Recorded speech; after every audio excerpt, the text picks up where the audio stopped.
जय सच्चिदानंद प्रभु। आज हम लोग जो समझेंगे ग्रेट स्पिरिचुअल मास्टर ओशो को समझने की कोशिश करेंगे और ओशो से हम लोग उतना क्यों नहीं फायदा उठा सके, उसका कारण क्या रहा। तो प्रभु, मैं अपनी अनुभव भी बताऊंगा। डायरेक्ट तो ओशो से मैं नहीं मिला, लेकिन उनको पुस्तकों को मैंने काफ़ी पिया है, उनको समझा है, निज अनुभव में भी बहुत लाया।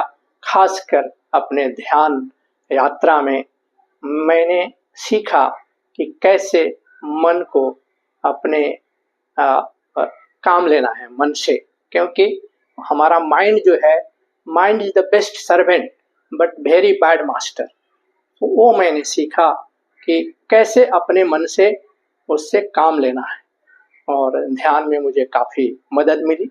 सो प्रभु, हम ये सब व्याख्यान अपने निज अनुभव और जो मैंने सीखा, सो मैं अपनी बताऊंगा कि मैं 2000 में 25 साल पहले मुंबई में घूमते हुए रोड पर एक बुक मिली मुझे, मरो है जोगी मरो मरण बहुत है मीठा।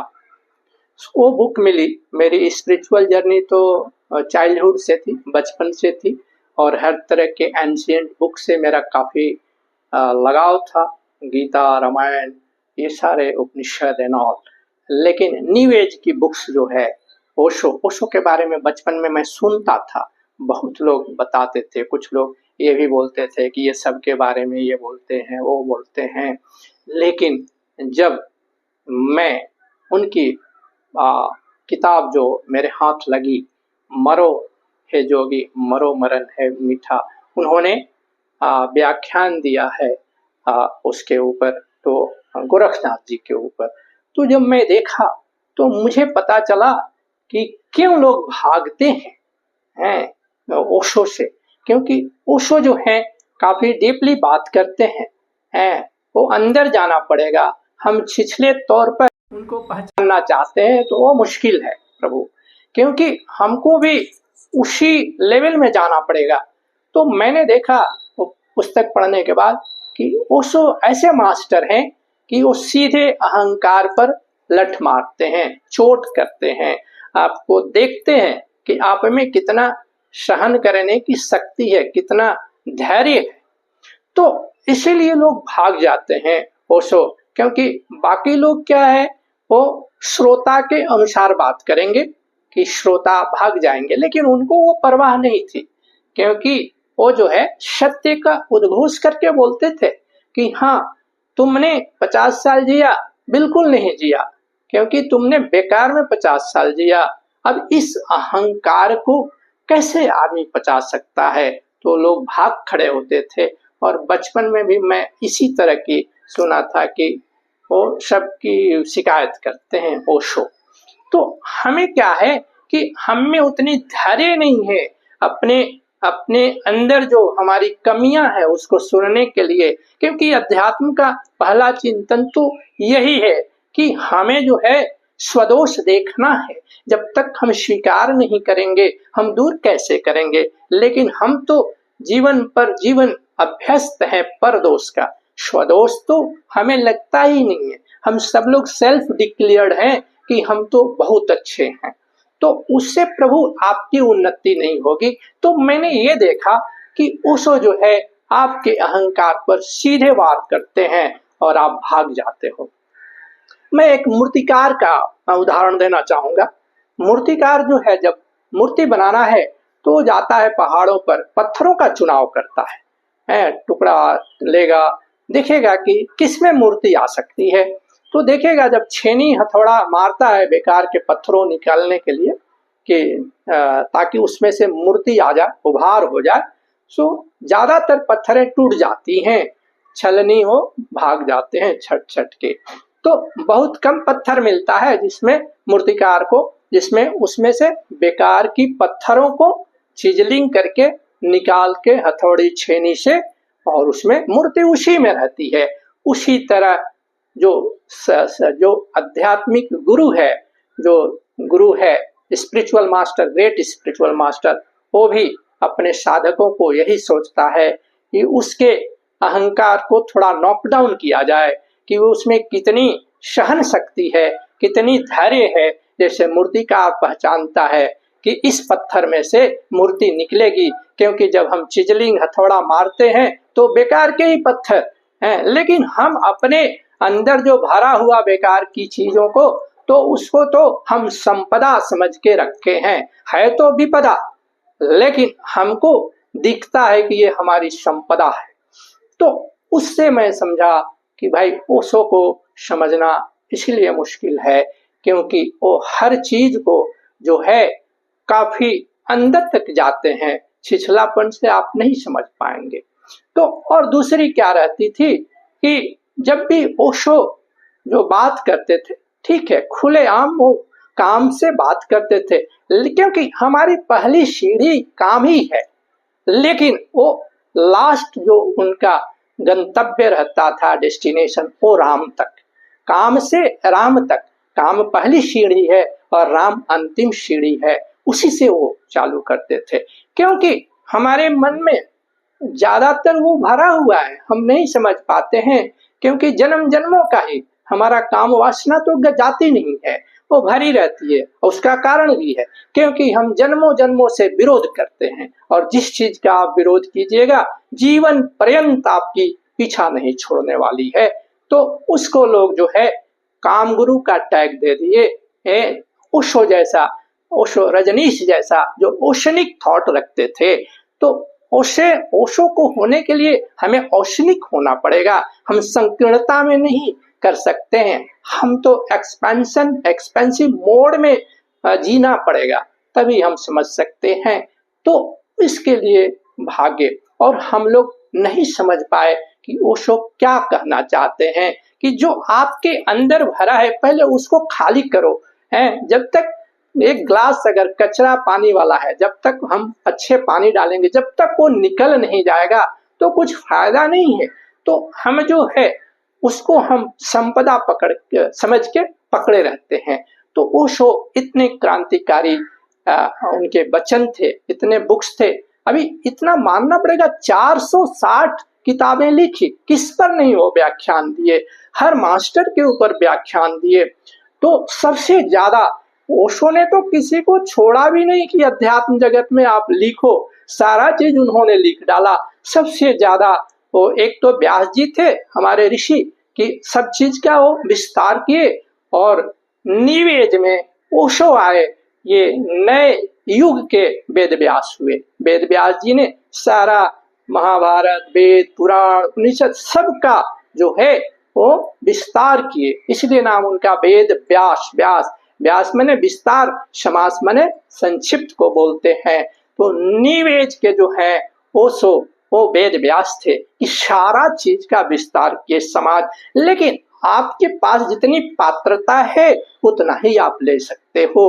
तो ओशो को समझना काफी मुश्किल है, और समाज जो है वो हर समय ऐसा ही रहा है कि क्या है कि समाज को क्या चाहिए, सिक्योरिटी चाहिए, sense of security and fear of failure हमेशा रहता है। समाज हमेशा जो है वो सर्वाइवल मोड में जीना चाहता है, लेकिन आध्यात्मिक आदमी जो है वो सर्वाइवल मोड में जीना तो छोड़ना पड़ेगा, तभी वो स्पिरिचुअल हो सकता है।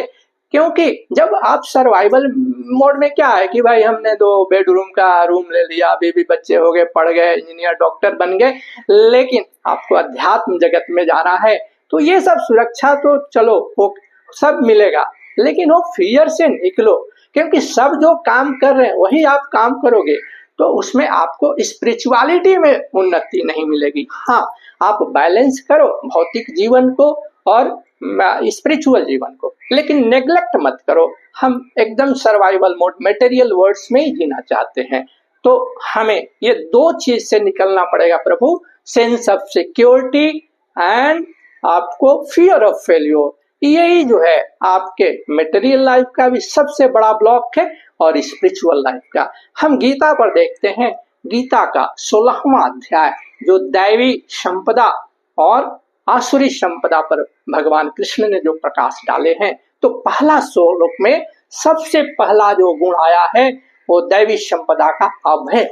अभय मतलब हम भय में जी रहे हैं, भयभीत होकर, तो हम आध्यात्मिक नहीं हो सकते हैं। सो अभयम जो है वो बहुत बड़ी बढ़िया क्वालिटी है। आध्यात्मिक आदमी ये नहीं डरेगा कि हमारा श्रोता क्या समझ रहा है हमको, उसको जो सत्य है बोलना पड़ेगा। हम ज्यादातर जो हैं इसीलिए सोचते हैं कि जो श्रोता को अच्छा लगे वही हम सुनाए, तो श्रोता को तो उन्नति नहीं हुई भाई।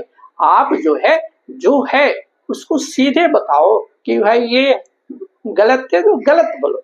ये नहीं है कि भाई हम आए हैं एक फैक्ट्री, बाबा जी हमारा 2 फैक्ट्री कर दो, हाँ होगा, पूजा करो, ये मंत्र जाप करो, तो हम उसको फंसा रहे हैं। तो वो शो में ये नहीं थी, वो सत्य को बोलते थे। कुछ लोग पूछे उनके शिष्यों से कि भाई ओशो आपके गुरु थे, बहुत लोग उल्टा पुल्टा बोलता है उनके बारे में, तो आप लोगों को कैसा लगता है? आपके गुरु का कोई शिकायत करता है तो कैसा लगता है प्रभु? तो बोले कि प्रभु उनकी गलती नहीं है, वो बिल्कुल सही है, क्योंकि जो ओशो के जैसे आध्यात्मिक गुरु का ज्ञान को पिया नहीं है तो वो नहीं समझेगा अमृत क्या होता है और विष क्या होता है। पी तो रहे हैं हम विष, लेकिन उसी को अमृत समझ कर पी रहे हैं, तो अब उसका क्या कहा जाए? तो कहने का मतलब हर समय में जो है आध्यात्मिक गुरुओं को कष्ट दिया गया। ऐसा नहीं है कि यहाँ तो अच्छा है, समझे नहीं लोग। तो देखिए काशी के पंडितों ने कबीर को कितना कष्ट दिया है। सो पहले उनको परेशान किया जाता है महापुरुषों को, और उसके बाद तो पहले हम अगर रफ भाषा में बोले, पहले पिटाई होती है, बाद में पूजाई होती है, बाद में उनकी पूजा होती है। अब देखिए जीसस जैसा लवलीस्ट पर्सन को समाज ने क्रूसिफाइड कर दिया और उसके बाद क्रिश्चियनिटी आई।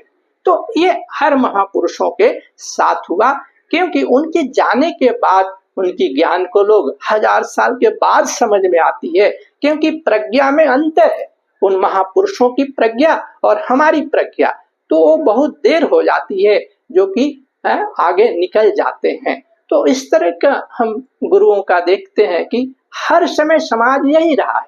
कलयुग का समाज हो, त्रेता का समाज हो या द्वापर का समाज हो, हर समय का समाज का मतलब ही है कि ये भीड़ की जो है चुनाव, भीड़ की है।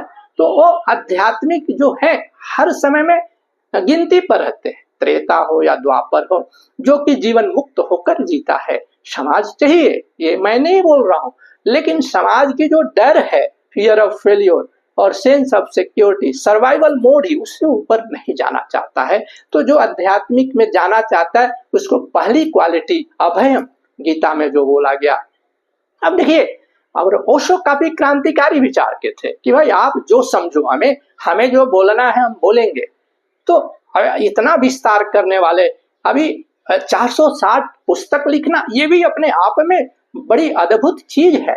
बड़ा हमें तो लगता है कि भाई कैसे उनको इतना समय को मैनेज किए, जबकि रमन महर्षि एकदम पोस्ट कार्ड में से सबसे कम बोलने वाले अध्यात्म जगत में रमन महर्षि, और ये इतना विस्तार किए। तो हर आदमी की अपनी अपनी एक निपुणता है, एक कला है, एक पैशन है प्रभु। सो जो आप में पैशन है उसको निखार लाइए, दबाइए मत। जो भी है अच्छा बुरा यहाँ नहीं है। आप जो ऊपर की मुखौटा बना के जीते हैं, अंदर कुछ है वो गलत है। जो है गलत है, उसको बोलो आप में ये कमियां है। परमात्मा उसी को पसंद करते हैं कि भाई आप में जो गुण है उसको दिखाओ है। अभी रावण ने समझ लिया कि भाई ये मेरा तामस शरीर है, मेरे से भजन नहीं होगा। सो उन्होंने राम के साथ विरोधाभक्ति चालू किया है, क्योंकि विभीषण का जो है स्वभाव अलग है, भजन करने वाला। रावण ने बोले, खरदूषण को जब मारे भगवान राम, तो बोले कि भाई ये तो भगवान को छोड़ के खरदूषण को कोई मार ही नहीं सकता है। लेकिन आत्मचिंतन किए कि प्रभु हमारा तो तामस शरीर है, भजन नहीं होने वाला। तो अच्छी चीज है, लेकिन हम अपने आप को समझ नहीं पाते हैं। अभी देखिए भगवान कृष्ण को कितने लोग जाने होंगे, जब आए हैं तो कोई उनको कलुआ बोलता है, छलिया बोलता है, मायावी बोलता था, जो कितने उपनाम हुए, रण छोड़ बोले। लेकिन उतना क्रांतिकारी आध्यात्मिक जीवन में कौन हुआ है। कृष्ण का अगर देखेंगे कार्यशैली को, तो उनकी अद्भुत कार्यशैली को देखेंगे तो आप प्रिडिक्ट नहीं करोगे कि कृष्ण आज का जीवन और 5 साल के बाद क्या, 5 साल क्या, दूसरे दिन क्या करेंगे, कोई विश्वास ही नहीं करेगा। इसीलिए सशंकित होकर कृष्ण को लोग देखते थे उस समय। लेकिन 5000 साल के बाद हमको समझ में आया, अरे गीता क्या है, कृष्ण क्या है। लेकिन उस समय जब थे, जितने उनके साथ दुर्योधन, दुशासन, ये कहाँ, और कोई भी नहीं समझा। 2-4 लोग समझते थे, भीष्म जानते थे, कुछ लोग जानते थे, 2-4 लोग, विदुर और जो भी है, कि 2-4 ही लोग जो थे उनको समझे कि हाँ ये कृष्ण ये है। कुंती जानती थी या जो भी जानते थे, लेकिन बहुत कम नंबर थी, उंगली पर गिन सकते थे। तो हर महापुरुषों के साथ यही है। अभी देखिए, आजकल अध्यात्म जगत में कृष्ण इतना क्रांतिकारी कोई हुआ नहीं, इसलिए महायोगेश्वर है। उनको जीवन देखिए क्या क्या क्रांतिकारी है। पहले तो शांति दूत बन के जाते हैं दुर्योधन को कि भाई युद्ध न हो, लेकिन युद्ध जब अटल हो गया तो रण में शंखनाद भी करते हैं। एक जगह शांति दूत बनते हैं, अटल हो जाने के बाद शंखनाद भी करते हैं, क्योंकि वो बंदी बनाने भी आया था, लेकिन बंदी कहाँ से बना सकता था। जब युद्ध अटल हो गया तो युद्ध में मदद लेने के लिए दोनों आए भगवान कृष्ण के पास, दुर्योधन भी आए और अर्जुन भी आए। तो आप लोगों को कहानी मालूम होगा कि दुर्योधन जो है, उस समय की जो भगवान कृष्ण की सर्वश्रेष्ठ नारायणी सेना थी उसको मांग लिया, और चुनाव तो पहले अर्जुन को दिया गया था। भगवान कृष्ण ने 2 शर्त रखी है कि देखो हम युद्ध में जाएंगे, लेकिन एक मेरा नारायणी सेना है सर्वश्रेष्ठ, और दूसरी तरफ मैं निहत्थे रहूंगा, जो जो आप लोग चुनाव करो। तो सहर्ष अर्जुन ने बोला, प्रभु आप निहत्थे रहो लेकिन मेरे तरफ रहो। तो हम कहाँ इस तरह का अभी युद्ध सुने क्या कि सेना एक तरफ और सेनापति दूसरे तरफ। सो सेनापति पांडवों के साथ और सेना जो रही वो कौरवों के साथ। तो कृष्ण क्या क्या क्या है?